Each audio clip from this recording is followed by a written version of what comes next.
কুমিল্লার বুড়িচং উপজেলার প্রায় শতাধিক পরিবারের মাঝে ধানের চারা, টিন ও নগদ অর্থ বিতরণ করেছে বাংলাদেশ সেনাবাহিনীর ৩৩ পদাতিক ডিভিশন। এ সময় প্রধান অতিথি হিসেবে উপস্থিত থেকে এসব বিতরণ করেন ৩৩ পদাতিক ডিভিশনের GOC major general Mohammad Jahangir Alam. রোববার ১৫ সেপ্টেম্বর সকাল ১১টায় বুড়িচং উপজেলার ভরাসার বাজার সংলগ্ন দরগা বাড়ির সামনে বন্যায় ক্ষতিগ্রস্ত ৮০ জন কৃষকের মাঝে বিয়ার বায়াস ও কাটারিবুক জাতের ধানের চারা বিতরণ করা হয়। একজনকে ৩০% পরিমাণ জমিতে ধান চাষ করার মতো ধানের চারা বিতরণ করা হয়। এছাড়া তাদের মাঝে নগদ অর্থ বিতরণ করা হয়। পরে ইসাপুর ও বুড়িচং উপজেলা পরিষদ প্রাঙ্গণে ঘর নির্মাণের জন্য বন্যায় ক্ষতিগ্রস্ত ১৮টি পরিবারের মাঝে টিন ও নগদ অর্থ বিতরণ করা হয়।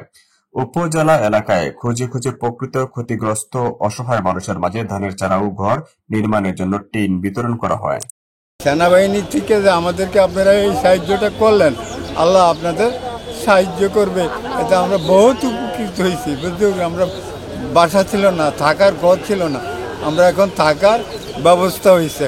তাদেরকে ধন্যবাদ জানাচ্ছি যে আমরা এই হালি পাওয়াতে আমরা খুব উপকৃত হলাম। আমার 2 কানি জমি আছে, অত্যন্ত খুশি।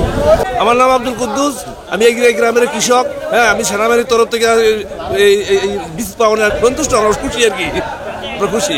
বাংলাদেশ সেনাবাহিনী কর্তৃক বন্যা দুর্গত মানুষের রোপণ করার জন্য ধানের চারা বিতরণ আমরা সবাই খুশি। আমাদের এই ফসলটা করলে আসলে আমরা এই কৃষক ভাত খেয়ে বেঁচে থাকতে পারবো ইনশাল্লাহ। ধন্যবাদ সেনাবাহিনীকে, বাংলাদেশ সেনাবাহিনীকে।